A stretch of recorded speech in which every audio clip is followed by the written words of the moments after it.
नमस्कार बच्चों, मैं गौरव तिवारी तुम लोगों के लिए लेकर आया हूँ एटम्स और मॉलिक्यूल्स क्लास 9th का एक बहुत प्यारा सा चैप्टर जो केमिस्ट्री की दुनिया में समझ लो तुम्हारा पहला कदम है।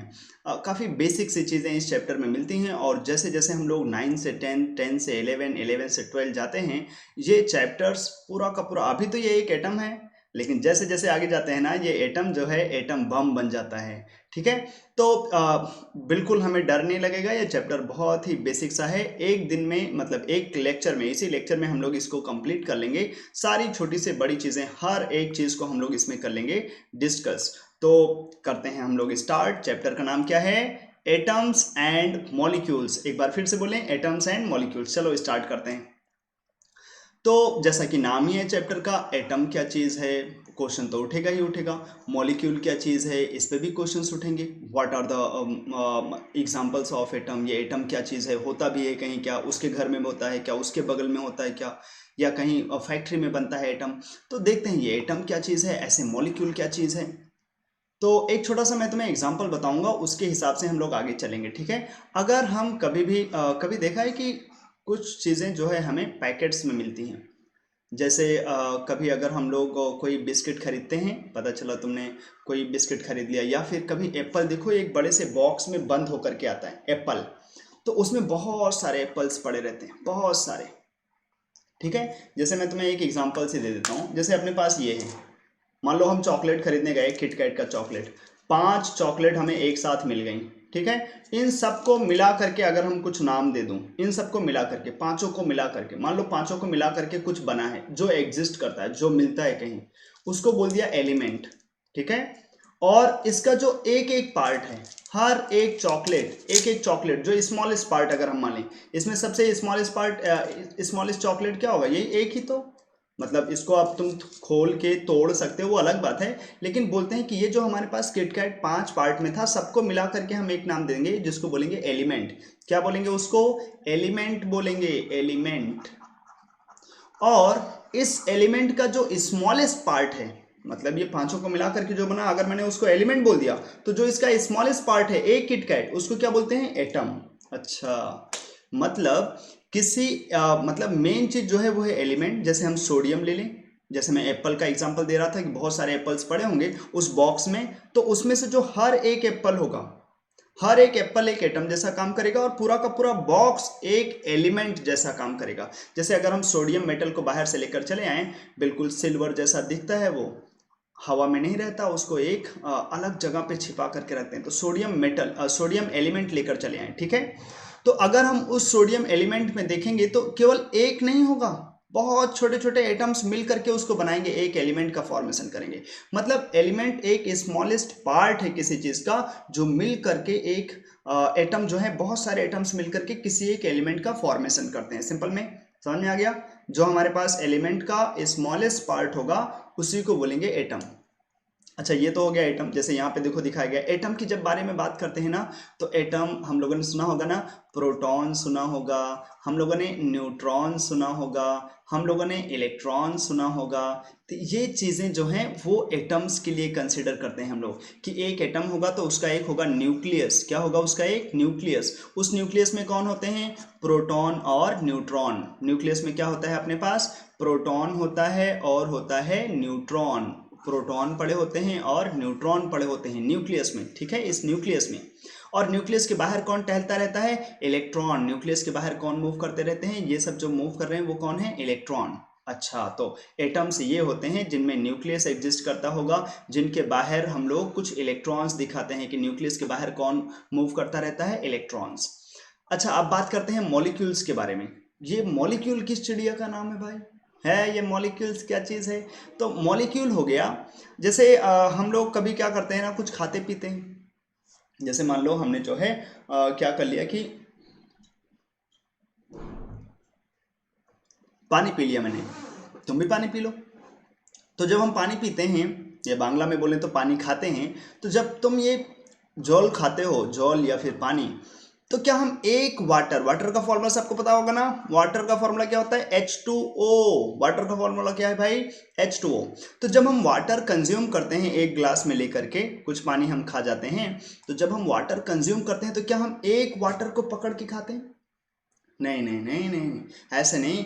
कुछ 2 ml 10 ml 20 ml आधा लीटर, मतलब हाफ लीटर, तो कुछ तो अमाउंट में हम लोग पानी खा जाते हैं, उसमें एक वाटर तो नहीं होता होगा। नहीं नहीं, तो बहुत सारे जब वाटर मिल गए ना तो उसको बोलते हैं कंपाउंड। अच्छा, मतलब जब हम एटम पढ़ रहे थे तो एटम के बारे में नहीं, एलिमेंट के बारे में बोल रहे थे।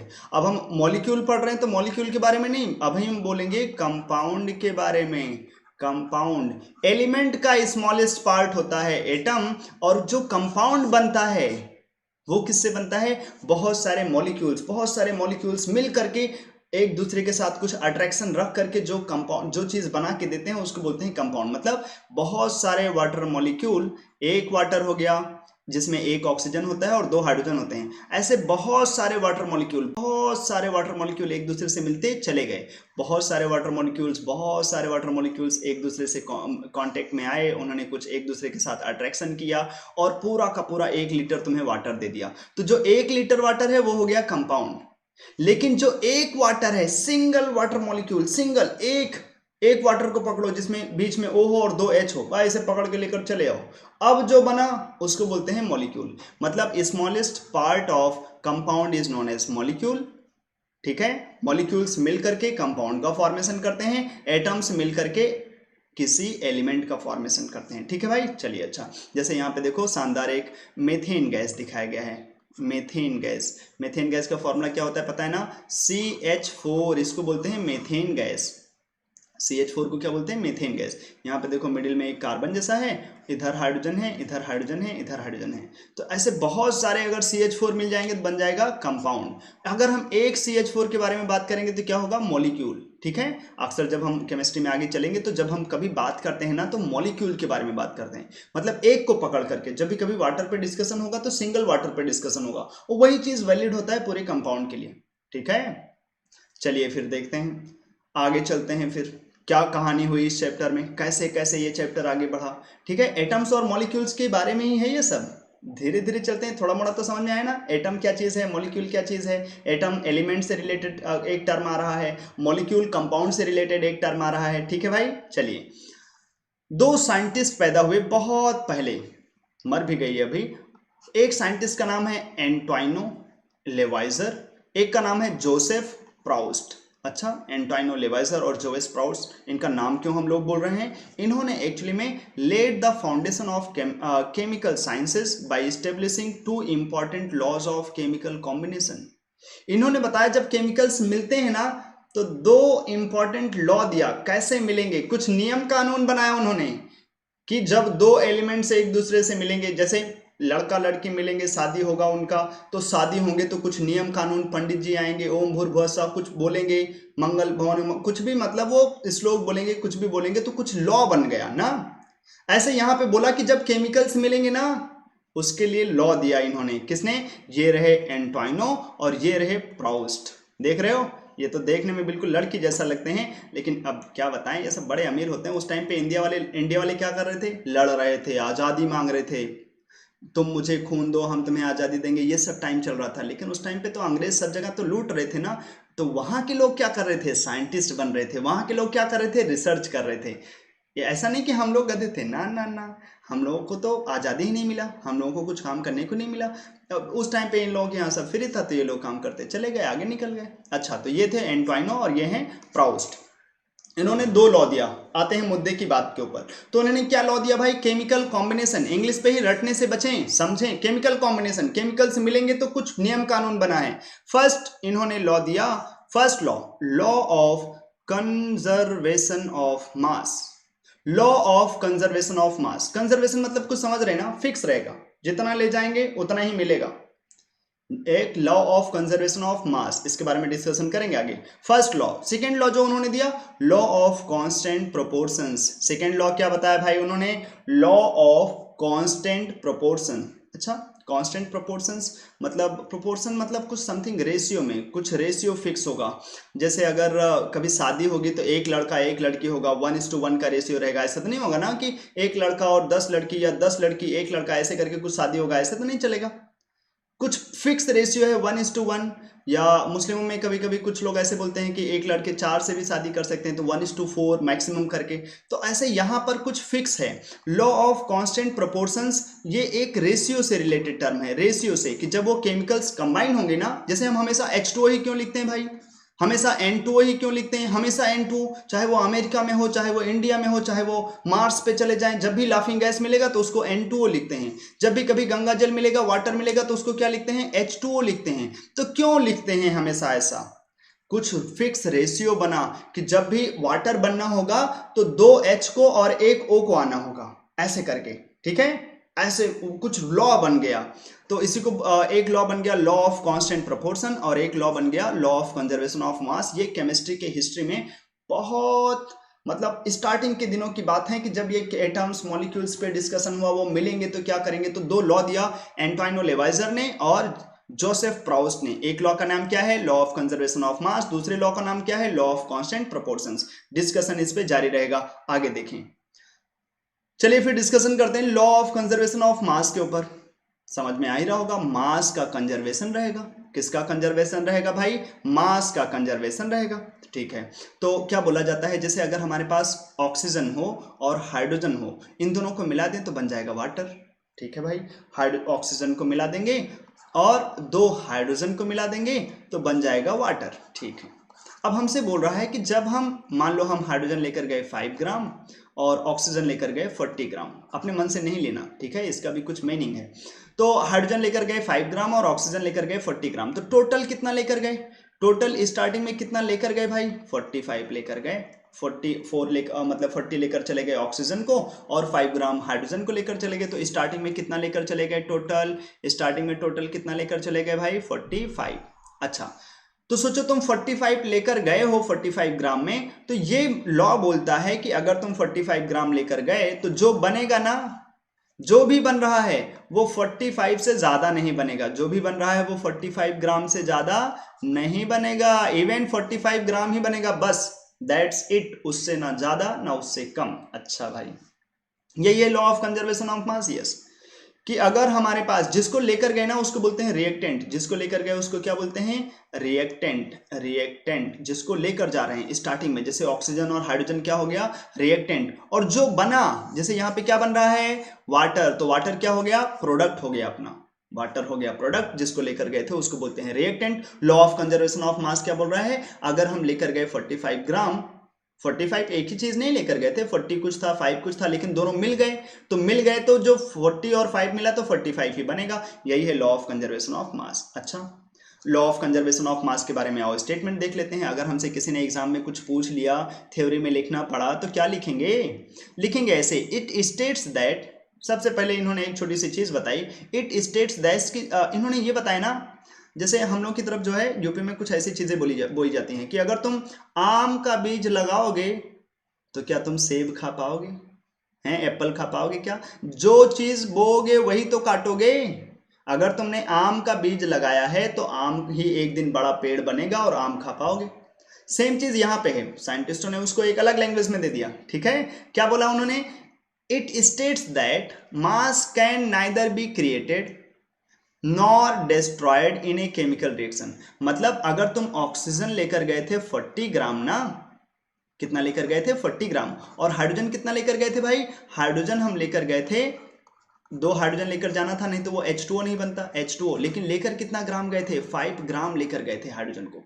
अच्छा, तो बताया जा रहा है हमसे कि ऑक्सीजन 40 ग्राम लेकर गए थे, तो ऑक्सीजन अगर तुम यहां पर O का मास देखोगे तो वो 40 ग्राम ही रहेगा, ऑक्सीजन का मास कहीं गायब नहीं होगा।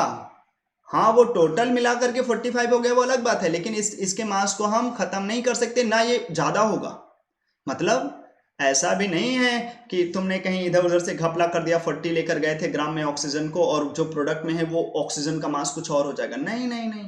अगर हम 45 ग्राम मास लेकर गए हैं तो 45 ग्राम से ज्यादा होने का चांस ही नहीं है, कम भी नहीं होगा ना। तो हम उसको क्या बोला जा रहा है, that mass can neither be created, वो मास ना तो हम बना सकते हैं, नॉर डिस्ट्रॉयड, ना ही हम उसको गायब कर सकते हैं, घपला नहीं कर सकते उसके साथ, इन ए केमिकल रिएक्शन, किसी केमिकल रिएक्शन में हम किसी मास को अगर लेकर गए हैं तो वो गायब नहीं होगा और ना वो एक्स्ट्रा होगा। अच्छा, ये फर्स्ट पॉइंट हो गया इसके लिए।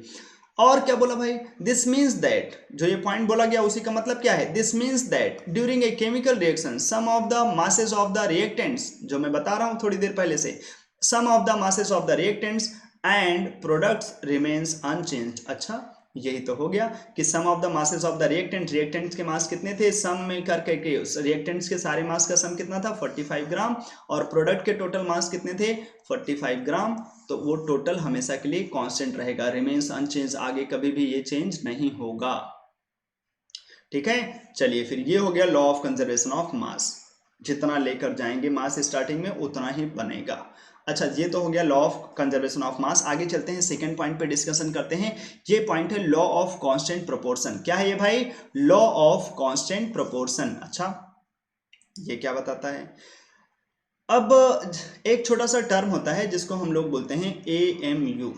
तुमने अगर नहीं सुना है, अभी हम इसके बारे में अलग से डिस्कशन भी करेंगे। इसी को कुछ लोग केवल यू लिख देते हैं, इसको बोलते हैं एटॉमिक, क्या बोलते हैं इसको, एटॉमिक मास यूनिट। हर एक एटम का कुछ फिक्स मास होता है, वो हमें याद रखना पड़ता है। जैसे हाइड्रोजन का जो एटॉमिक मास यूनिट है वो होता है 1 U, यूनिफाइड मास। यू का मतलब अगर कुछ ऐसे भी बोल सकते हैं यूनिफाइड मास। H ऐसे अगर हम आज के आगे चले, हीलियम, हीलियम के लिए होता है ये 4U। आगे चल के हम 20 एटॉमिक नंबर 20 तक हमें याद रखना पड़ेगा। अगर हम 20 तक याद रख लेंगे ना तो हमारा आगे चलता रहेगा, क्लास 12 तक ओके हो जाएगा, कोई दिक्कत नहीं होगी। क्लास 12 तक केवल हम 20 तक एटॉमिक मास याद रख लेंगे तो ये यू क्या है, इसी को बोलते हैं यूनिफाइड मास, मतलब फिक्स जैसा है। हीलियम एटम का मास होता है 4U। अब यू का मतलब यूं समझेंगे अभी आगे चल के, हीलियम का, ठीक है। ऐसे आगे चलते हैं तो लिथियम के लिए कुछ आता है, सबके लिए कुछ आता है। ऐसे ऑक्सीजन के लिए हमारे पास जो मिलता है वो होता है 16। कितना होता है ऑक्सीजन के लिए, 16U। अच्छा, तो इसके हेल्प से मैं कुछ तुम्हें बताना चाहता हूं कि जो हमारे पास वाटर है ना, जैसे वाटर बना है, हाँ, तो कौन कौन बने, कौन कौन मिला तो वाटर बने। वाटर बना तब जब 2 हाइड्रोजन लगे, कितने हाइड्रोजन लगे 2, और कितने ऑक्सीजन लगा 1, 2 हाइड्रोजन 1 ऑक्सीजन। अच्छा, तो कोई पूछे इसमें हाइड्रोजन का मास कितना है, हाइड्रोजन का मास कितना है, एक हाइड्रोजन का मास कितना होता है 1U, क्योंकि 2 हाइड्रोजन लगे तो उसका मास कितना होगा 2U। अच्छा, 2U करके होगा। और ऑक्सीजन का मास कितना है भाई 16, तो ऑक्सीजन का मास है 16, और एक ही ऑक्सीजन है तो 16 ही रहेगा। अब ये हो गया हाइड्रोजन का मास और ये हो गया ऑक्सीजन का मास, इनका रेशियो निकालो थोड़ा सा, तो ये रेशियो कितना होगा 1:8, 1:8। अच्छा, ये चीज क्या बताता है, अब इसको समझना थोड़ा सा। ये चीज हो गया, जब भी कभी वाटर का फॉर्मेशन होगा और तुम चाहते हो कि वाटर का फॉर्मेशन हो जाए H और O को मिलने से, तो ये ध्यान रखना, हमेशा हाइड्रोजन और ऑक्सीजन जब कंबाइन होंगे ना, in order to form water बनाने के लिए जब भी कभी हाइड्रोजन और ऑक्सीजन कंबाइन होंगे, तो अगर हाइड्रोजन आएगा 1 मास में, बोलेंगे अब इसको 1 ग्राम, अगर, तो ऑक्सीजन को कितना ग्राम आना होगा 8, ना तो 8 से ज्यादा ना ही 8 से कम। अगर 8 से ज्यादा आएगा तो बच जाएगा, अगर 8 से कम आएगा तो फिर कंबाइन ही नहीं होगा। ये हमें बता रहा है कि जो वाटर बना है ना, इसमें एक फिक्स मास का रेशियो है, मास का रेशियो फिक्स है 1:8। किसका किसका, हाइड्रोजन और ऑक्सीजन के मास का जो रेशियो है वो फिक्स है वाटर के फॉर्मेशन में। वाटर के फॉर्मेशन में हाइड्रोजन और ऑक्सीजन के मास का रेशियो फिक्स है। इसीलिए याद करो, अभी थोड़ी देर पहले जब हम बना रहे थे बोल रहे थे वाटर बनेगा कैसे, जब 2 H मिलेंगे और 1 O मिलेगा। हाँ, तो हमने हाइड्रोजन का मास कितना लिया था 5 ग्राम। अब थोड़ी देर पहले हमने सीखा, अभी अभी तुम सीख रहे हो ना, कि अगर हाइड्रोजन होगा 1 ग्राम तो ऑक्सीजन कितना होगा 8। अगर हाइड्रोजन 1 होगा तो ऑक्सीजन होगा 8। तो अगर तुमने हाइड्रोजन को ले लिया 5 तो ऑक्सीजन को कितना लेना होगा, कितना लेना होगा। अगर तुमने सोचो, अगर 1 होता हाइड्रोजन तो 8 लेना पड़ता हमें ऑक्सीजन को। तो अगर हमारे पास हाइड्रोजन हो गया 5 तो ऑक्सीजन कितना लेना पड़ेगा 8 × 5, तो ये कितना लेना पड़ेगा 40 ग्राम। इसीलिए हम लोगों ने 40 ग्राम लिया था। तो जब इन दोनों को मिलाया था तभी ये 45 बना था। तो इनका मास का रेशियो क्या फिर से अभी वही है 5:40। इसको तुम 5 से कैंसिल आउट कर सकते हो, तो ये कितना हो जाएगा 1:8। अभी भी देखो ये 1:8 के रेशियो में ही कंबाइन हुए। तो ये बताता है लॉ ऑफ कांस्टेंट प्रोपोर्शन कि जो कभी भी कोई मॉलिक्यूल बनेगा, जैसे वाटर इज ए मॉलिक्यूल, थोड़ी देर पहले बताया था, तो वाटर एक मॉलिक्यूल है, तो जब भी कोई मॉलिक्यूल बनेगा तो कुछ एटम्स मिलेंगे। हाँ, तो जो एटम्स मिल करके उसका फॉर्मेशन करेंगे ना, उनके मास का जो रेशियो है वो हमेशा के लिए फिक्स होगा, वो हमेशा के लिए फिक्स होगा। जैसे अगर मैं तुम्हें ये बताऊंगा, ध्यान से सुनना मेरी बात को, अगर मैं तुमसे बताऊं, ध्यान से सुनते रहें, कि जैसे हमारे पास वाटर है कई जगहों पे, किसी ने बोला वाटर है हमें in the form of ice, किसी ने बोला नहीं नहीं वाटर है हमारे पास in the form of air, मतलब हवा में भी मॉइस्चर होता है, मान लो गैस लिख देते हैं, वाटर को तुमने खूब हीट कर दिया उड़ गया। मान लो किसी ने बोला कि हमने वाटर जो है मून पे सर्च कर लिया, मून पे चंद्रमा पे पानी मिल गया, किसी को, जाते रहते हैं ना साइंटिस्ट लोग। तो अगर हमसे कोई पूछेगा कि बताओ what are the mass ratios of hydrogen and oxygen in water, तो ये हाइड्रोजन और ऑक्सीजन का जो मास का रेशियो होगा वाटर में, वो चाहे तुम आइस में देखोगे, क्योंकि वाटर का फॉर्मूला फिक्स है हमेशा के लिए, समझ में आया, तो इसका मास का रेशियो हमेशा कितना रहेगा, 1:8, 1:8, चाहे वो तुम यहाँ पे देखो, चाहे तुम वाटर गैस में देखोगे या फिर मून पे जाकर के वाटर में देखोगे। यही होता है लॉ ऑफ कांस्टेंट प्रोपोर्शन, एक रेशियो टर्म है जो हमेशा के लिए कांस्टेंट हो जाएगा उस पर्टिकुलर मॉलिक्यूल के लिए, ठीक है। जैसे कोई हमें दे दे मेथेन गैस, तो इसके लिए बोलेगा चलो भाई इसके लिए बताओ भाई इसका मास का रेशियो क्या होगा, तो कार्बन के लिए जो होता है ना वैल्यू, वो जो थोड़ी देर पहले मैं बोल रहा था एटम का मास, तो कार्बन एटम का जो मास होता है वो होता है 12U, यूनिफाइड मास, कार्बन के लिए 12, जो इसका एटॉमिक नंबर होता है ना कार्बन 6, उसका डबल होता है लगभग, तो कार्बन के लिए होता है 12 और हाइड्रोजन के लिए तो मैं बता ही रहा हूँ 1U करके होता है। तो जब इनके लिए देखोगे तो मास का रेशियो तो बोलेंगे कार्बन और हाइड्रोजन के हिसाब से अगर हम देखें तो कार्बन के लिए 12 और हाइड्रोजन के लिए कितना, क्योंकि 4 हाइड्रोजन है तो 4 हाइड्रोजन के लिए 4 हो जाएगा, क्योंकि एक हाइड्रोजन के लिए 1 था, तो ये जो रेशियो आएगा वो कितना आएगा भाई 3:1, 3:1। मतलब जब भी कभी कार्बन हाइड्रोजन मिल करके मीथेन गैस बनाने जाएंगे तो उनके मास का रेशियो क्या है, फिक्स है, 3 ग्राम 1 ग्राम ऐसे करके मिलेंगे। मतलब अगर मैं इसको रिएक्शन में लिखना चाहता तो ऐसे करके लिखता, कैसे लिखता कि हमारे पास कार्बन है और 4 हाइड्रोजन मिल करके बना रहे हैं मीथेन गैस को, ठीक है। तो अगर हमने ये बोला कि हमारे पास, क्योंकि रेशियो कितना आया था कार्बन हाइड्रोजन का, अभी अभी तुमने निकाला था 3:1, तो इसका ये मतलब हो गया कि अगर हम हाइड्रोजन लेकर चले जाएंगे कितना, अगर हम हाइड्रोजन लेकर चले गए 4 ग्राम, तो बताओ कार्बन कितना लेकर जाएं, क्योंकि मास का रेशियो हमें फिक्स रखना होगा जिससे कि पूरा का पूरा वो दोनों रिएक्शन करके मीथेन गैस बना सके।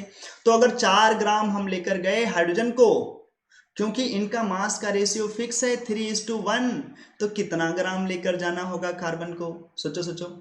तो बोलेंगे अगर एक हाइड्रोजन होता तो 3 हमें लेकर जाना पड़ता कार्बन को, 3 ग्राम में। तो अगर हम कार्बन जो हाइड्रोजन है उसको 4 लेकर जा रहे हैं तो जो हमारे पास कार्बन होगा वो कितना होगा, 4 3 12 होगा, एक के लिए 3 तो 4 के लिए 12 ग्राम लेकर जाना पड़ेगा। तो फिर जो मेथेन गैस वो कितना बनेगा, क्योंकि मास तो ना तो बनाया जा सकता है, वो तो फर्स्ट लॉ बन गया हमारे पास, उसको हम ना ही कभी गायब कर सकते हैं, डिस्ट्रॉय कर सकते हैं, ना ही हम उसको क्रिएट कर सकते हैं। तो 12 और 4 मिल करके 16 ग्राम मेथेन गैस बना देंगे। और इनका रेशियो देखोगे तो फिर से 12:4 बोले तो 3:1, इसी रेशियो में ये हमेशा कंबाइन होंगे। तो मेथेन गैस के लिए जो ये लॉ ऑफ कांस्टेंट प्रोपोर्शन हो गया वो हो गया 3:1। जब भी कभी मेथेन गैस बनेगा तो जो मास रेशियो ऑफ एलिमेंट होगा वो ऑलवेज 3:1 होगा, कार्बन 3 तो हाइड्रोजन 1। आओ फिर हम इतनी सारी बकवास सुन लिए, कोई टेंशन तो नहीं हो गया रे दादा, कोई टेंशन नहीं है, टेंशन है तो फिर थोड़ा सा लो, एक चॉकलेट खा लो, खाने का मन है, चलो अच्छा बाद में खा लेना, पानी वानी पी लिया करे, माइंड थोड़ा फ्रेश हो जाता है, एक साथ एक जगह पे फोकस करना टफ रहता है, मानते हैं फोकस करना टफ रहता है, ठीक है। चलिए अच्छा बात करते हैं इधर, क्या बताता है ये लैंग्वेज में क्या लिखा है, it states that in a chemical substance the elements are always present in definite proportions by mass. ये तो मैं बता रहा हूं कि किसी भी एलिमेंट में, किसी भी मॉलिक्यूल में जो एलिमेंट होता है वो एक डेफिनेट प्रोपोर्शन में होता है बाय मास, बाय मास का एक डेफिनेट प्रोपोर्शन है, वो हमेशा के लिए फिक्स रहेगा। चलिए आगे, जैसे जैसे हमारे पास NO है, तो फिर मैं यहाँ पे एक लिस्ट बना देता हूँ, ये लिस्ट तुम याद कर लोगे तो तुम्हारे लिए हो जाएगा थोड़ा सा मदद। जैसे नाइट्रोजन ऑक्सीजन के लिए तो हम लोगों ने सीख लिया कितना होता है 16U, ऐसे नाइट्रोजन के लिए कितना होता है 14U, ठीक है, 14U और 16U। तो आओ जैसे किसी ने पूछा NO के लिए बता दो भाई, NO के लिए क्या होगा, इनका जो हम अगर चाहते हैं कि इनके लिए सेकंड लॉ लगाएं ये वाला, तो law of constant proportion NO के लिए तो बोलेंगे अगर नाइट्रोजन होगा हमारे पास, नाइट्रोजन के लिए कितना है 14 और एक ही नाइट्रोजन है NO में, और ओ में 16, ओ के लिए 16, एक ही ओ है। तो इनका जो ये हो गया कांस्टेंट प्रोपोर्शन, वो कितना हो गया 14:16। इसको अगर हम थोड़ा सा और सिंप्लीफाई कर लें तो ये हो जाएगा 7:8, 7:8 कितना 7:8। कुछ लोग इसको और रफली सॉल्व करके और बोल सकते हैं, नहीं तो ये ओके ओके है। अब ये मास का रेशियो फिक्स हो गया एनओ के लिए 7:8, यही हो गया लॉ ऑफ कांस्टेंट प्रोपोर्शन। अब ऐसे NO2 के लिए अगर कोई देखना चाहता है तो नाइट्रोजन के लिए कितना होगा भाई, नाइट्रोजन के लिए 14 और ऑक्सीजन के लिए कितना 16, क्योंकि दो ऑक्सीजन है तो 16 × 2, तो ये हो जाएगा 14:32। ठीक है, तो इसी को थोड़ा सॉल्व कर लोगे तो ये हो जाएगा हमारे पास 7:16, 7:16 बन जाएगा। ये हो जाएगा लॉ ऑफ कांस्टेंट प्रोपोर्शन। ऐसे N2O, ऐसे N2O2 और ऐसे N2O5 निकाल पाएंगे। जैसे N2O के लिए मैं लिख देता हूं, दो नाइट्रोजन है तो हमें लिखना पड़ेगा 14 × 2 और एक ऑक्सीजन है तो ऑक्सीजन के लिए लिखना पड़ेगा 16, तो ये हो जाएगा 28:16। बोले तो ये कितना आ जाएगा हमारे पास से, अगर हम इसको 4 से कैंसिल करें तो 4 7 जा 28, 4 4 जा 16, तो ये हो जाएगा 7:4। ठीक है भाई, तो ये हो गया लॉ ऑफ कांस्टेंट प्रोपोर्शन। इसी रेशियो में वो मिलेंगे, अगर 4 ग्राम ऑक्सीजन रहेगा तो 7 ग्राम नाइट्रोजन होगा, ऐसे करके मिलना होगा। ठीक है भाई, लॉ ऑफ कांस्टेंट प्रोपोर्शन और लॉ ऑफ कंजर्वेशन ऑफ मास समझ में आ गया। कंजर्वेशन ऑफ मास ये सब किसने बताया था, क्योंकि ये सब थ्योरेटिकल पार्ट है, तुम्हारे बोर्ड से रिलेटेड है तो तुम्हें ध्यान रखना पड़ेगा। ये सब बताया था किसने, दो महान साइंटिस्टों ने। कौन कौन से, एक थे एंटोनियो लेवाइजर और एक थे हमारे पास जोसेफ प्राउस्ट। अच्छा भाई आगे चलते हैं, अब कहानी में आगे चलते हैं। तो कुछ टाइम बीता, सालों साल तो वो रूल थोड़े मोड़े चलते रहे, फिर एक प्रॉपर थ्योरी बन गई। ठीक है, क्योंकि लोग पढ़ना लिखना शुरू कर दिए तो उन्होंने एक जनरल वे में एक साइंटिस्ट पैदा हुए डाल्टन, जिन्होंने इस चीज़ों को बहुत अच्छे से बताया। स्टार्टिंग में उन्होंने एक थ्योरी पेश की, ऐसी थ्योरी कभी आई नहीं थी इनसे पहले। तो डाल्टन्स एटॉमिक थ्योरी बोला गया उसको। क्या बोला गया, सुनो। इन्होंने उस जो पहले चीज़ें थी और कुछ अपना दिमाग लगा के उन्होंने उस चीज़ों को बस सिस्टमेटिक वे में 6 पॉइंट में बता दिया। कितने पॉइंट में बता दिया, 6 पॉइंट में उन्होंने चीज़ों को डिस्कस कर दिया। तो उन्हीं 6 पॉइंट्स पे हम करेंगे फोकस। आए, फर्स्ट पॉइंट क्या है, all matter is made of very tiny particles called atoms. उन्हें बोला हर एक मैटर है। भाई ये मैटर क्या चीज़ है, मैटर है वो सारी चीज़ें जो आंखों से दिखती हैं, जिस चीज़ों को हम फील कर पाते हैं। ठीक है, वो सारी चीज़ें होती हैं मैटर। जैसे हमारे सामने ये स्ट्रक्चर दिख रहा है, तुम्हें भी दिख रहा होगा, तो ये एक मैटर हो गया। मेरे सामने ये फ्रूट एंड नट्स का चॉकलेट दिख रहा है जो मैं काफ़ी खाता हूँ, तो ये हो गया मैटर।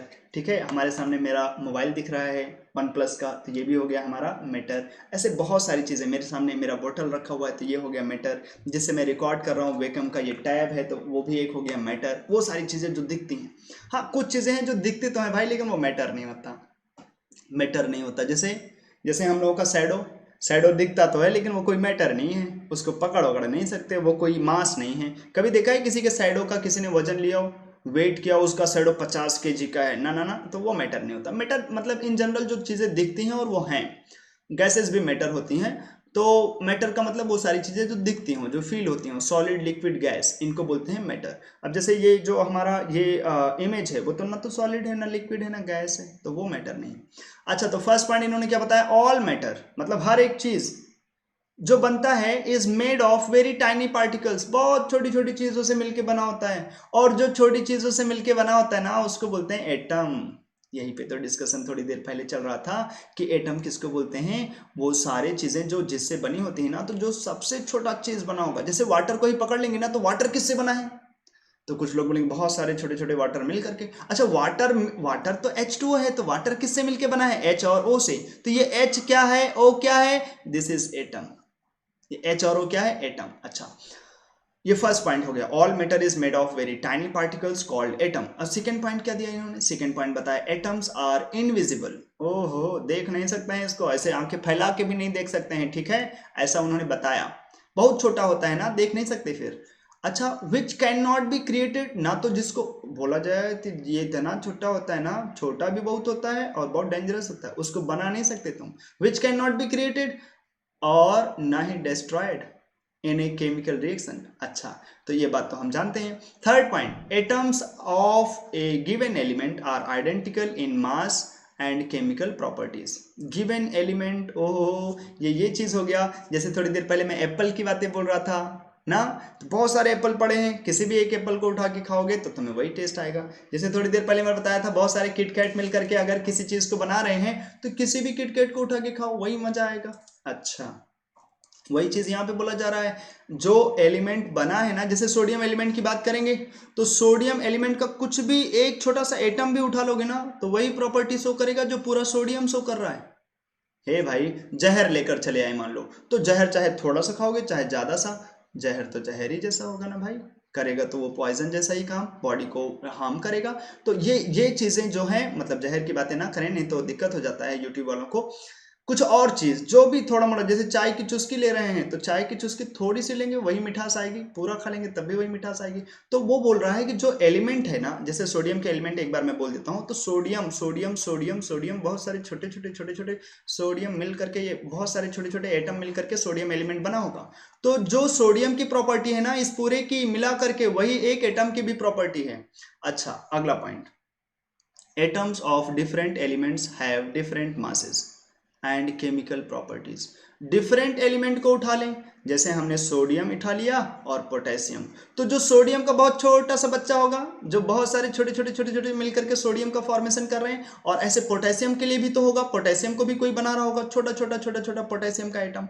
तो बोला गया कि जो छोटे छोटे पोटेशियम के एटम होंगे ना, वो छोटे छोटे सोडियम के एटम से डिफरेंट होंगे, इनका मास कुछ और होगा, इनका मास कुछ और होगा। वही चीज तो आगे चल के डिस्कस हुआ कि प्रोटॉन, किसी के पास न्यूट्रॉन अलग होते हैं, प्रोटॉन अलग होते हैं, इलेक्ट्रॉन्स अलग होते हैं, और इन सबका मास होता है। उन लोगों को देखेंगे तो मासेस सबके अलग अलग होंगे ना, क्योंकि पोटेशियम के पास अलग एटॉमिक नंबर होता है। कुछ लोगों ने याद भी किया होगा बच्चों ने, पोटेशियम का एटॉमिक नंबर दिमाग में सोचो जल्दी से, 19। तो उसका तो मास कुछ और निकलेगा, उसके एटम्स का मास, क्योंकि उसके पास प्रोटॉन्स डिफरेंट होंगे, न्यूट्रॉन्स डिफरेंट होंगे, तो वो सब उस एटम का फॉर्मेशन करके देते हैं। और ये सब चीजें हम लोग एटॉमिक स्ट्रक्चर में डिस्कस करते हैं। ये तो बस सिंपल सा है, एटम एंड मॉलिक्यूल्स। अच्छा, अब जो सोडियम का एटम होगा, उसमें तो सोडियम के पास तो केवल इसका एटॉमिक नंबर 11 होता है, तो इसके पास केवल 11 प्रोटॉन होंगे, तो इसका मास वास अलग होगा और इसकी केमिकल रिएक्टिविटी भी अलग होगी। ठीक है, डिफरेंट एलिमेंट्स के जो एटम्स होंगे उनका मास डिफरेंट होगा और उनका केमिकल रिएक्टिव होने का नेचर भी अलग अलग होगा। ऐसा इन्होंने बताया, ऐसा डाल्टन बाबा ने बताया। ठीक है, आगे चल के ये सब लोग गलत हुए, इनकी कुछ बातें सही हुई बस, लेकिन जब ये इन्होंने बताया था वो चीजें हमें सीखना है, क्योंकि हम लोग तो भी अभी बचपन में हैं, थोड़ा थोड़ा ही सीख रहे हैं केमिस्ट्री का पार्ट। अच्छा, आगे चलते हैं। Fifth number point, atoms combine in the ratio of small whole numbers to form compounds. Atoms combines in the ratio of small whole number, थोड़ी देर पहले बताया ना, जैसे वाटर कैसे कंबाइन होता है, ये 2:1 के रेशियो में कंबाइन होते हैं। जैसे मेथेन गैस 1:4 के रेशियो में कंबाइन होते हैं। अगर हम नंबर की बात करें, मास के रेशियो में निकालोगे तो वो अलग से मास का रेशियो जैसे आ जाएगा, जो थोड़ी देर पहले बोल रहे थे। लेकिन एटम जो कंबाइन होते हैं ना, वो कुछ ऐसे स्मॉल होल नंबर, ये होल नंबर होगा लेकिन छोटा होगा, बहुत बड़ा नहीं, जैसे 4000 5000 कुछ मिलकर के कोई मॉलिक्यूल बना रहा हो, ऐसे नहीं होगा। जो भी कोई फॉर्मूला देखते हैं, जैसे N2O देख रहे थे या NO देख रहे थे, तो एक नाइट्रोजन का एटम एक ऑक्सीजन का एटम मिलकर के एक मॉलिक्यूल बना दिया, NO मॉलिक्यूल। ऐसे जैसे तुम देख रहे हो लाफिंग गैस, लाफिंग गैस का फॉर्मूला क्या, N2O। तो दो नाइट्रोजन के एटम मिले और एक ऑक्सीजन का एटम मिला और मिलकर के एक मॉलिक्यूल बना दिया। तो स्मॉल होल नंबर मिलकर के, और स्मॉल होल नंबर में एटम्स मिलकर के एक मॉलिक्यूल, एक कंपाउंड का फॉर्मेशन कर देते हैं। कंपाउंड तो समझ ही रहे हो ना, कंपाउंड मतलब बहुत सारे वाटर बन गए तो कंपाउंड, एक बना तो उसको मॉलिक्यूल। अच्छा, तो ये पॉइंट समझ में आ गया। 6 पॉइंट क्या बोला उन्होंने, the relative number and bonds of atoms are constant in a given compound. ओहो, ये तो बिल्कुल बहुत छोटी सी बात हो गई। जैसे वाटर के बारे में बोल रहे हैं, तो एक बार अगर हम वाटर ले लेंगे, वाटर का मॉलिक्यूल, बहुत सारे वाटर मिलकर के तो वाटर कंपाउंड बना देंगे, लेकिन जो उसका एक वाटर मॉलिक्यूल होगा उसमें अगर हम बात करेंगे तो 2H और एक O होगा, और जिसमें O जो होता है ना, वो बिल्कुल बीच में बैठा होता है। एक तरफ हाइड्रोजन जाता है एक हाथ की तरफ, और एक तरफ दूसरे हाथ की तरफ जाता है हाइड्रोजन। ठीक है, दोनों हाथ की तरफ हाइड्रोजन, खोपड़ी अपना ऑक्सीजन, ऐसे करके लगा होता है। अब यही चीज हर एक वाटर मॉलिक्यूल में रहेगा। हर एक वाटर मॉलिक्यूल में, एक वाटर को अगर हमने ये देख लिया तो हमें हर एक वाटर को पकड़ के चेक नहीं करना, अभी तेरे में देखें, तेरे पे तो हमें विश्वास नहीं है क्या, इतना ही होगा क्या, हाँ, ये इंसान जैसा नहीं है, ये मॉलिक्यूल्स हैं। एक वाटर को देख लिया ना, तो उस 1 लीटर के बोतल में जितने भी वाटर होंगे, हर एक वाटर के पास यही होगा, 2 बॉन्ड होंगे, OH OH वाले बॉन्ड। OH के साथ बॉन्ड बना के रखेगा, OH के साथ बॉन्ड बना के रखा गया। ये डाल्टन्स बाबा ने सबसे पहले बताया। बोलो ये 6 पॉइंट समझ में आ गए क्या? अब बस 6 पॉइंट को तुम्हें देखना है अच्छे से, समझ तो तुम गए ही हो। अच्छा, ये हो गया डाल्टन्स एटॉमिक थ्योरी। ठीक है भाई, आगे चलते हैं, फिर से एटम्स में घुसते हैं, एटम्स के बारे में बातें करते हैं। आओ अब फटाफट देखते हैं। ये तो हो गया वही न्यूक्लियस, बाहर इलेक्ट्रॉन्स टहलते रहते हैं, जहां पे टहलते हैं उसको बोलते हैं ऑर्बिट। ठीक है, वो जगह जहां पे ये इलेक्ट्रॉन्स टहलते रहते हैं उसी को बोलते हैं ऑर्बिट्स। अच्छा, आते हैं एटम्स के बारे में देखते हैं। It is the smallest unity of matter, जो डाल्टन्स बाबा ने बताया, विच मे और may not have an independent existence. ये पॉइंट एक नया जैसा हो गया, विच मे और may not have an existence. किसी भी मैटर का सबसे छोटा सा छोटा पार्ट जिसका खुद का एग्जिस्टेंस हो भी सकता है, नहीं भी हो सकता है। अच्छा, मतलब कि जैसे मान लो कि हमारे पास ये पूरा का पूरा ये एक स्ट्रक्चर तुम्हें दिख रहा होगा। हाँ, तो ये पूरा का पूरा स्ट्रक्चर बहुत छोटे छोटे बॉल से मिलके बना है। ये छोटे छोटे बॉल्स, बहुत सारे छोटे छोटे बॉल्स मिल करके बना रहे हैं। अगर मैं तुम्हें एक और स्ट्रक्चर दिखाऊं, जैसे ये अपने पास एक स्ट्रक्चर है, तो ये स्ट्रक्चर जो है, ये पूरा का पूरा मैटर बहुत सारी छोटी छोटी बॉल से मिलके बना है। तो बोल रहा है कि अगर हम इसमें से एक बॉल निकालें, तो हो सकता है उस बॉल का अकेले कोई एग्जिस्टेंस हो, वो भी जिंदा रहता हो, इधर उधर टहलता हो, मार्केट में मिलता हो। और हो सकता है कि वो अकेले जिंदा ना रहता हो, सब लोग मिल करके ही उसे जिंदा रखते हो। जैसे जैसे अगर कोई अपने को, मतलब इंसान का हाथ काट दो, तो क्या हाथ अकेले जिंदा रहेगा? क्या चलेगा इधर उधर, भागेगा क्या इधर उधर? नहीं, पूरा मिल करके, हाथ पैर आंख नाक कान ये सब मिल करके हम लोग जिंदा हैं। हम एक हैं, लेकिन हमारी उंगलियों को काट के फेंक देंगे तो वो जिंदा नहीं रहेगा। ठीक है, अगर हम किसी, कुछ जानवर होते हैं उनको जहां से काट के फेंक दो, वहीं से वो फिर से जिंदा हो जाते हैं। ऐसे जैसे पौधों में ऐसा होता है, प्लांट्स में ऐसा होता है कि पता चला एक बार तुमने रोज लगा दिया, कट किया, वो अलग कहीं जाके लगा सकते हो, जिंदा हो गया। तो कुछ चीजें बोला उन्होंने, हर एक मैटर बहुत छोटी सी चीज से बना होता है, उसी को एटम बोलते हैं, जिसका खुद का एग्जिस्टेंस हो भी सकता है और नहीं भी हो सकता है। अच्छा, खुद वो जिंदा रह भी सकता है, खुद वो जिंदा नहीं भी रह सकता है। जैसे एक होता है हीलियम, बहुत सारे हीलियम मिलकर के बनते हैं, जो हमें मार्केट में मिलता है। अब अकेला हीलियम पकड़ ले तो हीलियम एटम ही एग्जिस्ट करता है, अकेला हीलियम एग्जिस्ट करता है। एकला चलो एकला चलो एकला चलो रे, ये बिल्कुल अकेले रहता है। अकेले हम अकेले तुम, ये बिल्कुल ऐसे helium, neon, argon, krypton, xenon और रेडॉन, इनका पूरा खानदान। ये पीरियोडिक टेबल में देखोगे सबसे लास्ट में, मतलब पीरियोडिक टेबल का पार्ट हम लोग कभी सीखेंगे तो उसके सबसे लास्ट में ये सब पड़े होते हैं। ये हमेशा जिंदगी भर अकेले ही रहते हैं, जिंदा भी रहते हैं। मतलब बहुत सारे हीलियम मिलकर के एक मेटर बना देते हैं, और उसमें जब हम पीछे जाते हैं, नीचे जाते हैं और देखते हैं सबसे छोटा पार्ट क्या है, एक हीलियम, और एक हीलियम को पकड़ के बाहर निकालते हैं, वो भी जिंदा रहता है। ओहो, ऐसी बात है। हाँ, तो ये हो गया हीलियम के लिए। लेकिन अगर हम जैसे उठा ले, मान लो वाटर, तो वाटर किससे मिलके बना? H और O से। लेकिन H का अकेले कोई एग्जिस्टेंस नहीं होता, O का अकेले कोई एग्जिस्टेंस नहीं होता। हम लोग कौन सी गैस अंदर लेकर जाते हैं भाई? बचपन से सुना होगा, कौन सी गैस? O2। एक ऑक्सीजन नहीं, O2, दो लोग मिल करके ही बनाते हैं उसको, ये अकेले एग्जिस्ट नहीं करता। अब इसका स्मॉलेस्ट जो पार्ट हो गया वाटर का, वो हो गया H और O, ये एटम है। लेकिन अब इनका एग्जिस्टेंस नहीं होता। इनको अगर तुमने वाटर का स्मॉलेस्ट पार्ट देखा, H अलग किया तो वो अकेले जिंदा नहीं रहेगा, O को अकेले अलग किया तो वो अकेले जिंदा नहीं रहता। H मिल करके कैसे एग्जिस्ट करते हैं? H2 जैसा। O कैसे एग्जिस्ट करता है? O2 जैसा। जैसे अगर हम लाफिंग गैस देख लें, N2O, तो ये किससे मिलके बना हुआ है? N और O से मिलके बना हुआ है, तो अकेले N एग्जिस्ट नहीं करता। N का कैसा एग्जिस्टेंस है भाई? N2 जैसा। O का अकेले कैसे एग्जिस्टेंस है भाई? O2 जैसा। अकेले तो वो एग्जिस्ट नहीं करता है। लेकिन कुछ होते हैं जैसे हीलियम है, वो अकेले भी एग्जिस्ट कर जाता है, अकेले ही एग्जिस्ट करता है, ये लोग दूसरे से रिएक्शन नहीं करते हैं। अच्छा, तो समझ में आ गया क्या ये बात? It is the smallest unit of matter which may और may not have an independent existence but always takes place in a chemical reaction. हमेशा केमिकल रिएक्शंस में पार्टिसिपेट जरूर करता है। जैसे थोड़ी देर पहले देखा था, H और O मिलकर के वाटर बन गया, रिएक्शंस में पार्टिसिपेट करता है। अच्छा, एटॉमिक रेडियस इस, क्योंकि ये बहुत छोटे छोटे होते हैं, बहुत छोटे छोटे होते हैं, तो इनका जो रेडियस है ना, वो किलोमीटर में नहीं देखते हैं, सेंटीमीटर में भी नहीं देखते हैं, मीटर में भी नहीं देखते हैं, सब बहुत बड़ी बड़ी वैल्यू होती हैं। किस में देखते हैं? नैनो। क्या टाटा मोटर्स वाली नैनो कार की बात करें? ना ना ना, नैनोमीटर में बात करते हैं।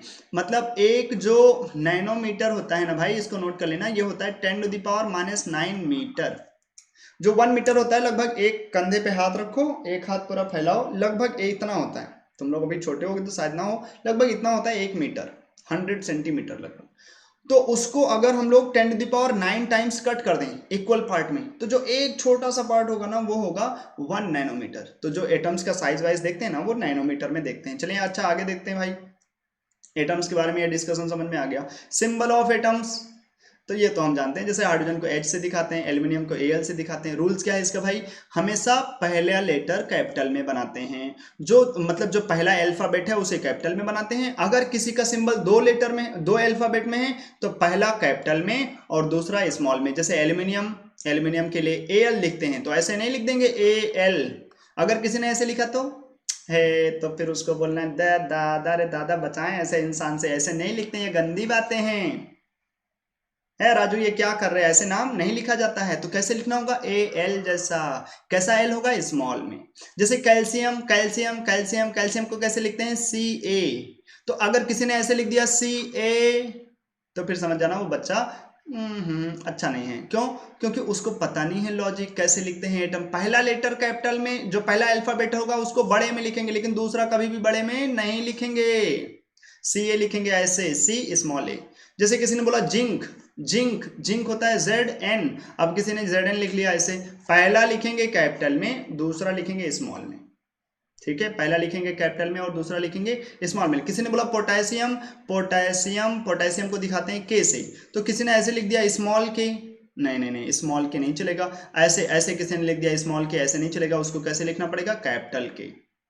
हमेशा एक लेटर होगा तो कैपिटल में। First letter of, first alphabet of any element, symbol जो लिखने चलते हैं तो वहां पे वो कैपिटल में रहेगा। सेकंड जो अल्फाबेट होगा उसको कैसे लिखेंगे, स्मॉल में, पहला कैपिटल दूसरा स्मॉल में। ठीक है, जैसे एक होता है स्कैंडियम, उसको लिखते हैं ऐसे, किसी ने लिख दिया SC तो ये बात गलत हो जाएगा, पहला कैपिटल में लिखना होगा, दूसरा स्मॉल में लिखना होगा। ठीक है भाई, जैसे क्लोरीन के लिए Cl लिखते हैं तो C कैपिटल में और L स्मॉल में। ठीक है, ऐसे ही लिखेंगे हमेशा। जैसे जिंक के लिए Zn, आयरन के लिए Fe लिखते हैं F कैपिटल में और स्मॉल में E।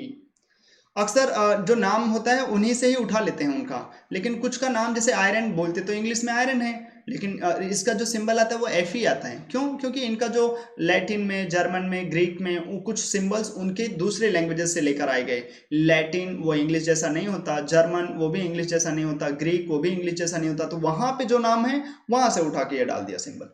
ठीक है, जैसे मरकरी को होता है Hg, Hg, H कैपिटल में और G स्मॉल में। अब ये मरकैप्टो करके आता है, मरकैप्टो वहां से आता है Hg।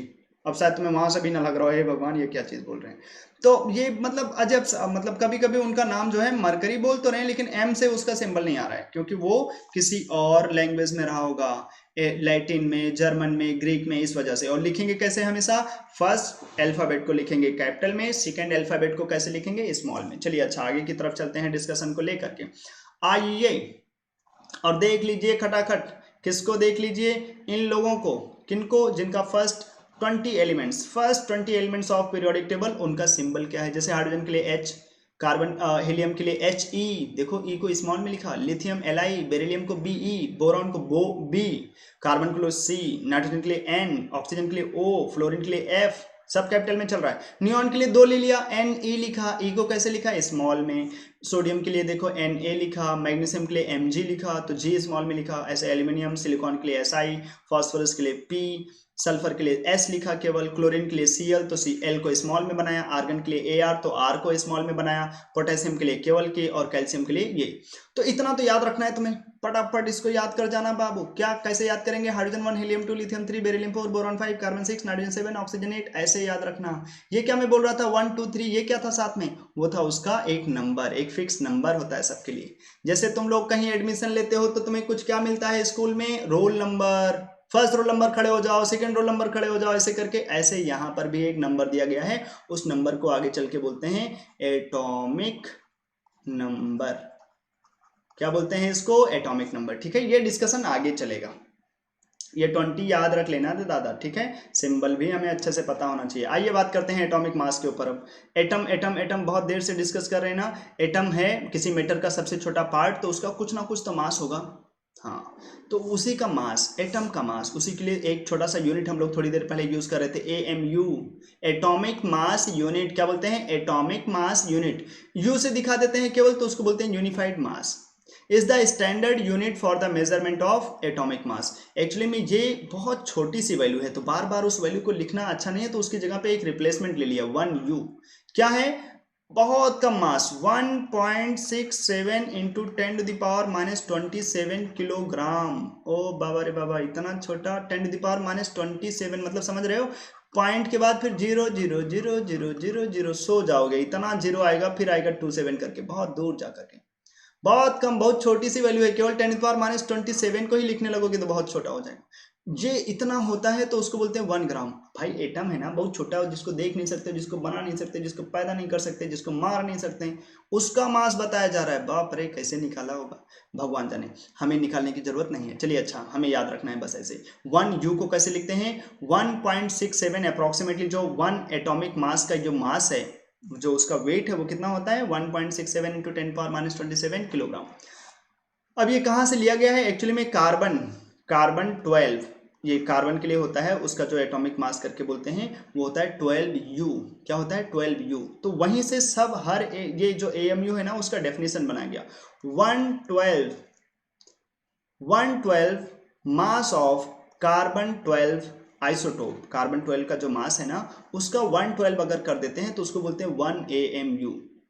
1 AMU, यहाँ पे देखो एक छोटा सा यूनिट बोला गया, 1 atomic mass unit is the smallest unit, जिसको बोला गया है 1 atomic mass unit is a mass unit equal to exactly 1/12 mass of 1 atom of carbon 12। एक कार्बन एटम का मास ले लें, उसका 112 कर दें, उसको बोलते हैं 1U।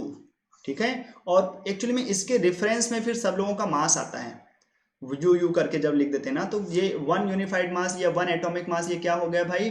कार्बन, एक कार्बन का मास ले लें, कार्बन 12 वाले का। कार्बन 12 का मतलब होता है एक ऐसा कार्बन जिसका जो एक एटम अगर पकड़े तो उसका मास 12 ग्राम, मतलब 12U करके होना चाहिए, 12 यूनिफाइड मास होना चाहिए। तो उसका अगर हम 112 कर दें, ठीक है, जैसे कुछ चीजें डिसाइड होती है ना, पता चला तुमने एक रोटी खा लिया, उस रोटी का उसको 12 पार्ट में इक्वल डिवाइड कर दो, तो एक एक जो टुकड़ा मिला उसको हम कुछ नाम दे दें।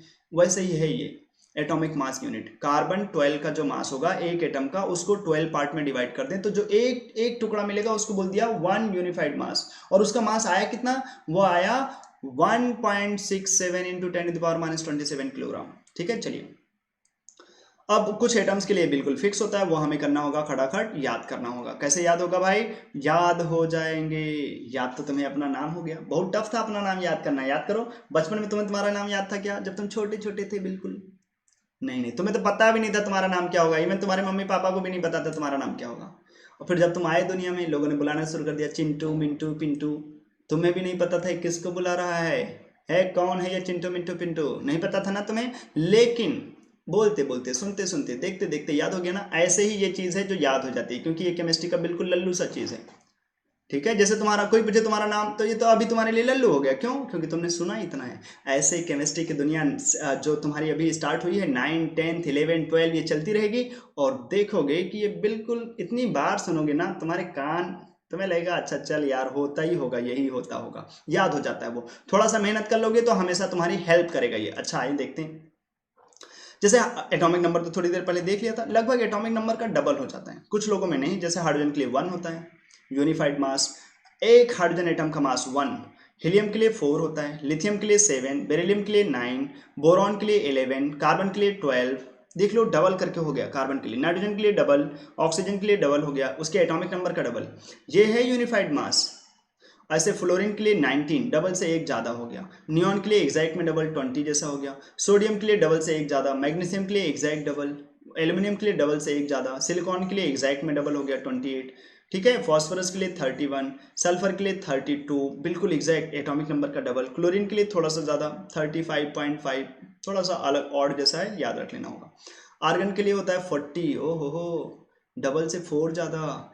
पोटेशियम के लिए 39, और कैल्शियम के लिए कितना होता है? 40। कैल्शियम के लिए कितना होता है? 40। चलें, तो ये जो एटॉमिक मास है वो हमें याद रखना होगा, याद रख लेना होगा। प्रैक्टिस करोगे थोड़ा सा तो एटॉमिक मास याद हो जाएगा। एक एटम के मास के बारे में बात किया जा रहा है ये। बहुत हो गया एटम, एटम बनते बनते जो है दब गया होगा, एटम बम बन गया होगा ना। अब बात करते हैं मॉलिक्यूल की, किसकी, उस वटरवा की बात करते हैं, एक जिसके बारे में बोल रहे थे। आए फटाक से डेफिनेशन देखते हैं।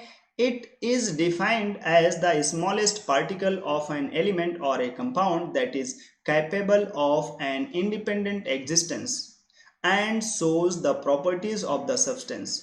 ओहो, फिर से कभी कभी ऐसा होता है इंग्लिश पढ़ने लगो ना तो समझ में नहीं आता ना। आओ फटाफट बताते हैं फिर ये क्या चीज बोला जा रहा है। ये it is defined as the smallest particle of an element और a compound that is capable of an independent existence. मतलब किसी एलिमेंट को पकड़ लें, किसी एलिमेंट को पकड़ लें या फिर किसी कंपाउंड को पकड़ लें, और अब हम इसका सबसे छोटा वाला, सबसे छोटकू पार्ट ढूंढने चले जाएं, सबसे छोटा, छोटे छोटे सबसे छोटा पार्ट देखने चले जाएं किसी कंपाउंड को या फिर किसी एलिमेंट को।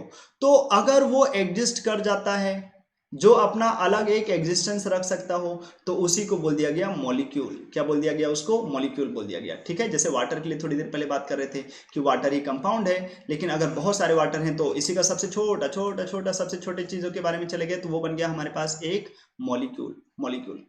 अब आगे इसके बारे में थोड़ा सा और देखें तो समझ में आएगा। It is a group of two or more then two atoms. दो या दो से ज्यादा एटम्स का ग्रुप है ये। कौन कौन कौन? मॉलिक्यूल। दो या दो से ज्यादा, जैसे वाटर है, NO है, N2O है, लाफिंग गैस जिसको बोलते थे, ठीक है, मेथेन गैस जिसको बोल रहे थे, CH4 है। तो दो या दो से ज्यादा एटम्स मिल करके जिसको बनाते हैं, जैसे O2 बोल रहे थे, तो ये भी एक क्या है? ये भी एक क्या है? ये भी एक मॉलिक्यूल है, क्योंकि दो एटम से मिलकर बना है। जो भी एटम से मिलकर बनते हैं उसको बोल देते हैं मॉलिक्यूल। अच्छा, it is a group of two or more than two atoms that are chemically bonded together, that is tightly held together by attractive forces। एक जैसे वाटर वाटर वाटर वाटर, बहुत सारे वाटर एक दूसरे से जुड़े भी तो हैं।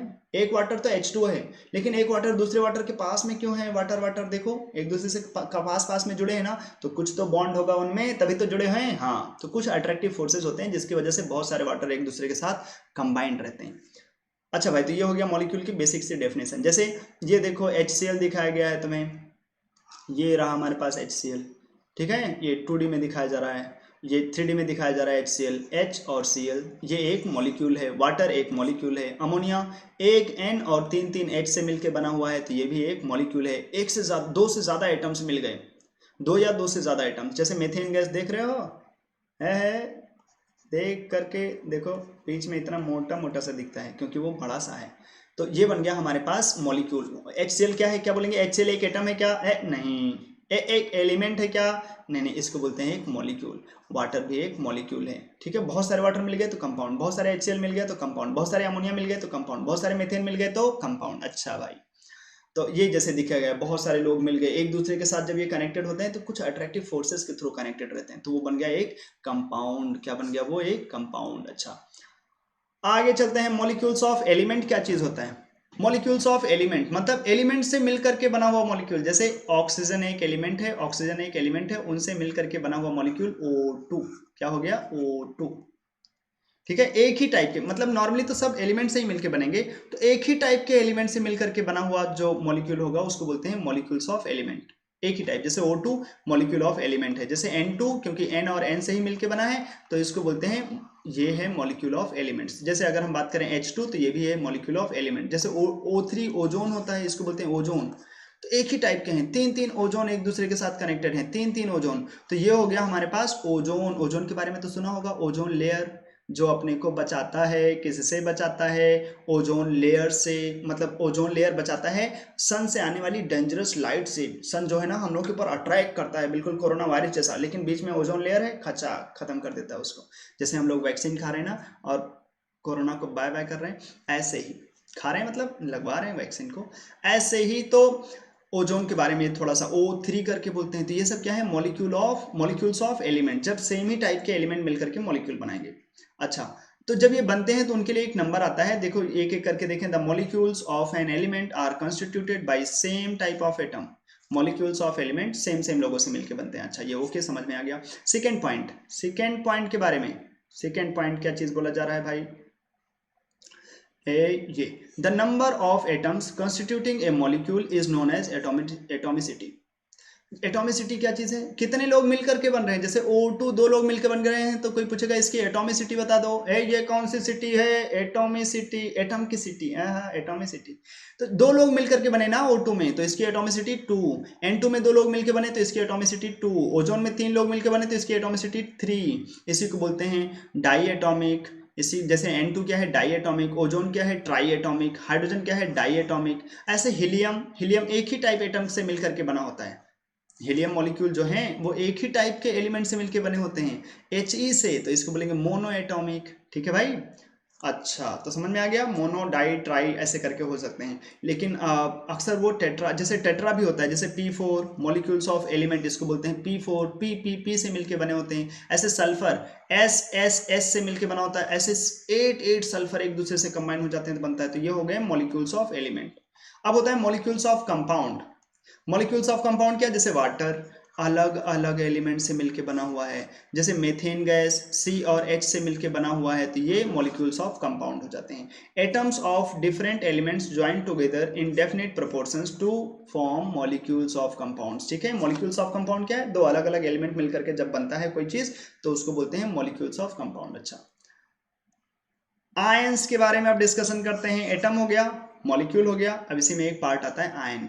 आयन क्या चीज है भाई, जब हमारे पास कोई एटम हम पकड़ लेते हैं ना, कोई एक एटम, अब एटम में क्या होता है, प्रोटॉन, न्यूट्रॉन और इलेक्ट्रॉन। प्रोटॉन और न्यूट्रॉन कहाँ होते हैं, न्यूक्लियस में। इलेक्ट्रॉन कहाँ होता है, बाहर। तो इलेक्ट्रॉन कभी कभी जो है ना बहुत शैतान होते हैं, निकल के इधर उधर भाग सकते हैं। तो अगर इलेक्ट्रॉन किसी एटम से निकल के भाग जाए, इलेक्ट्रॉन निकल के भाग जाए, तो अगर इलेक्ट्रॉन निकल के भाग जाएगा तो क्या होगा, उसके खोपड़ी पे एक चार्ज बचेगा। कैसा चार्ज बचेगा, प्लस, क्योंकि घर से माइनस चला गया है तो बचेगा क्या, प्लस। क्योंकि पहले घर में क्या था, सब खुशहाली थी, जीरो जीरो था, जितना प्रोटॉन होता है उतना ही इलेक्ट्रॉन होता है, नेट में कैसा रहता है, जीरो लड्डू। तो अगर माइनस गया तो प्लस छोड़ जाता है, तो जो प्लस छोड़ जाता है ना उसको बोलते हैं केटायन। क्या बोलते हैं उसको, केटायन, उसको बोलते हैं केटायन।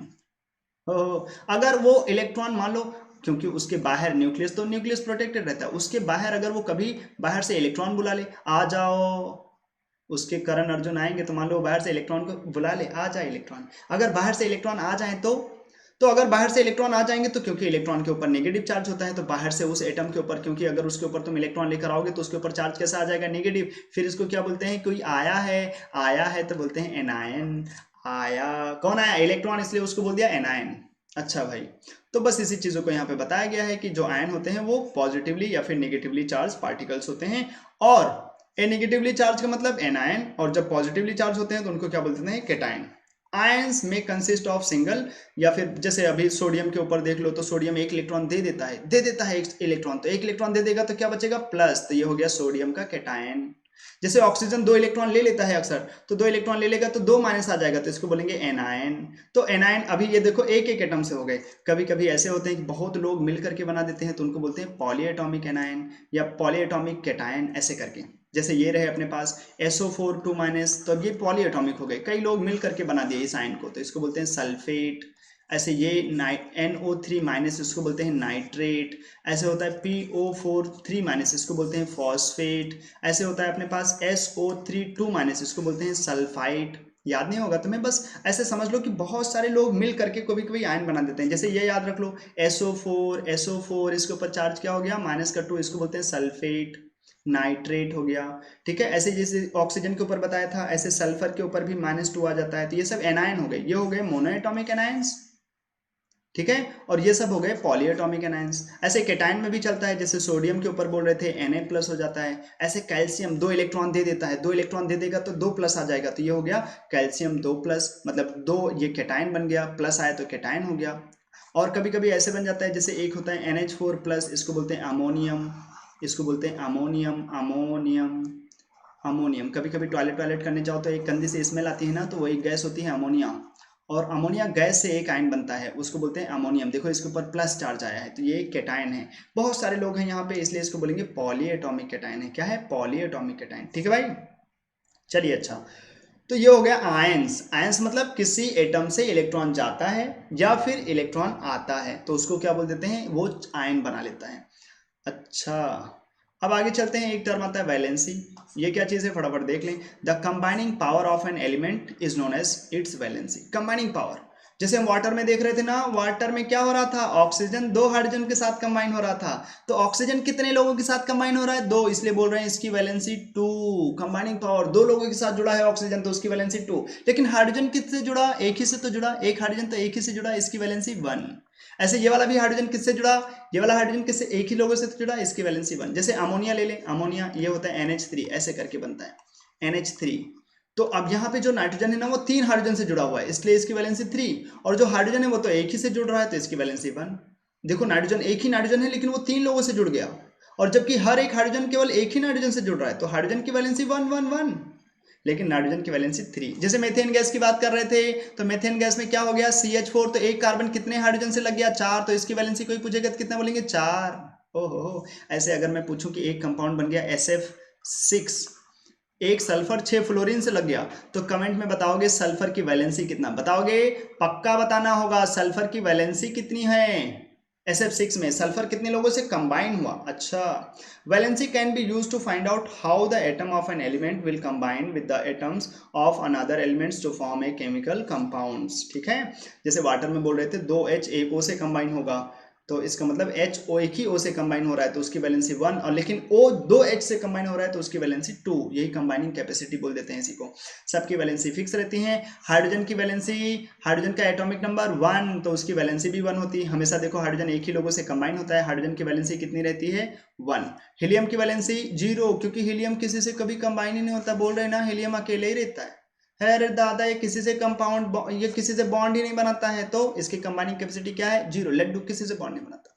लिथियम की कंबाइनिंग कैपेसिटी कितना होती है, अब इसके एटॉमिक नंबर से आता है, 3 है ना, तो 2 छोड़ दो, 2 छोड़ दो, अब बचा कितना, 1, तो जो लास्ट में आया वही होगी उसकी वैलेंसी। इसका एटॉमिक नंबर कितना है, 4, तो 2 छोड़ दो, तो क्या लास्ट में क्या आया, 2, तो इसकी वैलेंसी हो गई 2। ऐसे बोरॉन के लिए 2 छोड़ दो तो कितना बचेगा, 3, तो जो 3 आया वही हो गई इसकी वैलेंसी 3। अब कार्बन के लिए 2 छोड़ दो तो आ जाएगा 4, तो यही हो गई इसकी वैलेंसी। लेकिन 4 से ज्यादा वैलेंसी नहीं बोलते हैं जल्दी से। कुछ लोग बोलेंगे तो मास्टर साहब आपने तो अभी बुलवा दिया SF6 में वैलेंसी, मतलब बच्चे हैं ना हम लोग, इसलिए 4 से ज़्यादा नहीं बोलते, नहीं तो वैलेंसी 4 से ज़्यादा भी हो सकती है, इवन 8 तक वैलेंसी हो सकती है। अच्छा, नॉर्मली जब हमसे कोई ऐसे पूछ रहा, ऐसे ही कार्बन का कोई कंपाउंड नहीं दिया, बस पूछ रहा है कार्बन की वैलेंसी बताओ, तो ऐसे देते हैं। जब कुछ दिया ही ना हो तो ऐसे वैलेंसी बोल देते हैं, ठीक, जो अभी लॉजिक बता रहे हैं। जैसे नाइट्रोजन का कुछ दिया है क्या यहाँ पे, नहीं, लेकिन फिर भी हम वैलेंसी बता रहे हैं। ओह, ऐसे भी आते हैं, हाँ। जैसे नाइट्रोजन के 7 होता है ना, तो लिखते हैं 2,5, अब 5 हो गया लास्ट में, तो 5 वैलेंसी ना लिख करके 5 को 8 से माइनस कर देते हैं, 8 - 5, तो कितना हो गया, 3, तो यहाँ पे लिख देते हैं 3। फिर उससे कम 2, देखो एक हिसाब से पहले देखो 0 आया हीलियम का, फिर बढ़ गया 1 2 3 4, अब 4 से घटने लगा 3 2 1 0, फिर से बढ़ने लगा 1 2 3 4, फिर से घटने लगा 3 2 1 0, ऐसे करके। तो ये हो गए इन सब की वैलेंसी। वैलेंसी मतलब इतने लोगों से वो कंबाइन होंगे। जैसे मैग्नीशियम की वैलेंसी क्या है, 2, तो मैग्नीशियम कितने लोगों से कंबाइन होगा, 2। जैसे कोई पूछे मैग्नीशियम और क्लोरीन को मिला के कंपाउंड बनाओ, तो बोलेंगे चलो ठीक है, मैग्नीशियम और क्लोरीन को मिला करके कंपाउंड बनाते हैं, तो बोलेंगे मैग्नीशियम 2 लोगों से मिलेगा, तो और क्लोरीन 1 से, तो एक ही मैग्नीशियम लेकर जाना पड़ेगा क्योंकि क्लोरीन एक ही से मिलेगा। लेकिन जो मैग्नीशियम मिलेगा वो 2 से मिलेगा, तो उसे 2 Cl लेकर जाना पड़ेगा, तो बनेगा क्या, MgCl2। क्या बनेगा, MgCl2। यही हो गई कंबाइनिंग कैपेसिटी के हिसाब से कंपाउंड बनाना।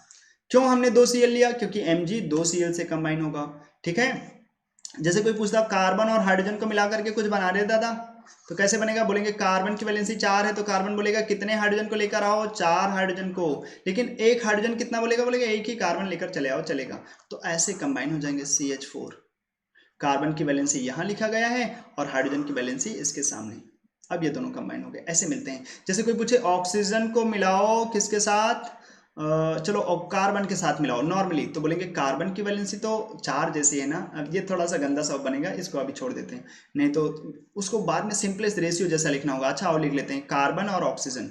तो कार्बन कितने लोगों से मिलना चाहता है, 4, तो 4 O लेकर जाना होगा। लेकिन ऑक्सीजन कितने लोगों से मिलना चाहता है, 2, तो 2 कार्बन लेकर जाना पड़ेगा। तो क्या बनेगा अपने पास, C2O4, C2O4, इसको 2 से डिवाइड कर दो तो क्या बन जाएगा, CO2। यही तो है जो निकालते हो हर सेकंड, फूक फू, ये कौन सी गैस निकली, CO2। लेकर क्या गए थे, O2, निकाला क्या, CO2। O2 लेकर गए थे, कार्बन चिपका के निकाल देते हैं, बॉडी बहुत बढ़िया है अपनी। मतलब खाते हैं O2, उसमें कुछ एक्स्ट्रा चिपका देते हैं C और फिर CO2 निकाल देते हैं। अच्छा, ऐसा नहीं होता है, मतलब अंदर कुछ केमिकल रिएक्शन चलती रहती हैं। अच्छा, तो ये हो गई अपनी वैलेंसी। अब एक डिस्कशन और कर लेते हैं, वो होता है मॉलिक्यूलर मास का। जागते रहना है, क्या करना है, जागते रहना है, नहीं तो ये चैप्टर एक ही लेक्चर में तो सीखना है तुमको। तो आओ फिर, मॉलिक्यूलर मास क्या चीज होता है भाई? वही जो तुमने थोड़ी देर पहले एटॉमिक मास देखा था ना। अब एटॉमिक मास, एटम्स मिलकर के मॉलिक्यूल बना देते हैं, तो अब एटम एटम के मास को मिला मिला करके ऐड कर लेंगे, जो बनेगा उसी को बोलेंगे मॉलिक्यूलर मास। आओ, जैसे वाटर का मास क्या होता, तो H के लिए देखा था 1, 2H के लिए क्या हो जाएगा 1 इंटू 2, प्लस ऑक्सीजन के लिए क्या था 16, तो टोटल कितना हो जाएगा 18, और यूनिट क्या U करके लिखेंगे, तो ये हो जाएगा इसका मॉलिक्यूलर मास 18। जैसे HNO3 के लिए कोई पूछेगा तो HNO3 के लिए क्या होगा, H के लिए 1, नाइट्रोजन के लिए क्या मिला था 14, और ऑक्सीजन के लिए कितना है 16, क्योंकि 3 ऑक्सीजन है तो क्या लिखना पड़ेगा 16 इंटू 3, तो टोटल कितना आ जाएगा भाई 63। जैसे कोई पूछेगा H2SO4 के लिए बताओ, तो बताओगे क्या H2SO4 के लिए, तो हाइड्रोजन के लिए क्या था 1, दो हाइड्रोजन के लिए क्या हो जाएगा 1 इंटू 2, सल्फर के लिए क्या था 16, लेकिन सल्फर के लिए 16 नहीं था, सल्फर के लिए था 32, वो लिस्ट में जाके देखना। और ऑक्सीजन के लिए क्या है 16, 6 और 4 ऑक्सीजन है तो 16 इंटू 4। अब इन सबको क्या कर लेंगे, ऐड करो, देखो कितना आ जाता है 98। ठीक है, ऐसे तुम कमेंट करना, इतना मेहनत तो करना ही पड़ेगा। H3PO4 का कमेंट करना, क्या मॉलिक्यूलर मास कैसे। थोड़ी देर पहले एक लिस्ट दिया था ना दादा, एक लिस्ट दिया था मॉलिक्यूलर मास का, एटॉमिक मास का, और वहीं से हमें देखना होगा, याद करो एटम के बारे में। ये तो यहाँ पे देख लेना, ये रहा फॉस्फोरस के लिए दिया गया है 31, हाइड्रोजन के लिए दिया गया है 1, यही वाली लिस्ट कॉपी में अच्छे से नोट करना और इसी का यूज करके यहाँ पे बता देना अपने को। क्या कमेंट करेंगे, बिल्कुल कसम है किसकी, जिसका भी तुम मान लो, जिसको तुम बहुत अच्छे से चाहते हो उसकी कसम है, तुम्हें कमेंट करना है इसको, ठीक है, इसका मॉलिक्यूलर मास कमेंट करना है। अब एक चीज आती है फॉर्मूला यूनिट मास, इसी के लिए मैं इतनी देर से इसको लेकर बैठा था। फॉर्मूला यूनिट मास क्या चीज है भाई? Same, formula unit mass is nothing but molecular mass. लेकिन जब हम कोई ऐसा कंपाउंड पकड़ लें जिसमें आयंस होते हों, क्या होते हों, आयंस, हे भगवान ये क्या हो गया, जैसे वाटर लेते हैं तो वहां कोई आयन नहीं होता, H2O रहता है। लेकिन जब तुम खाते हो डेली, क्या खाते हो, कॉमन सॉल्ट NaCl। अब NaCl में ऐसे नहीं रहता वाटर जैसा, वो आयन होता है, आयन Na+Cl-। तो जब कोई आयन होता है ना, तो दिखता तो वो हमें बड़ा सिंपल है NaCl, लेकिन वो सिंपल नहीं, बहुत कॉम्प्लेक्स होता है, बहुत डेंजरस जैसा रहता है, जैसे ये। अब जब हम NaCl की बात करते हैं ना, तो ये बहुत कॉम्प्लेक्स सा स्ट्रक्चर होता है। देखो NaCl के बारे में यहाँ पे दिखाया गया है, ये रहा। अब देख रहे हो ये बिल्कुल ऐसा है, देखो कई जगहों पे ये दिखाया गया, वहां पे ग्रीन और ये सारी बॉल्स, वैसे यहाँ पे देखो बहुत सारी बॉल्स दिखी गई हैं। तो जब आयनिक सॉलिड होते हैं, जब आयन वाले सॉलिड होते हैं ना, तो वो ऐसे रहते हैं, इतना कॉम्प्लेक्स सा स्ट्रक्चर रहता है, ओ हो।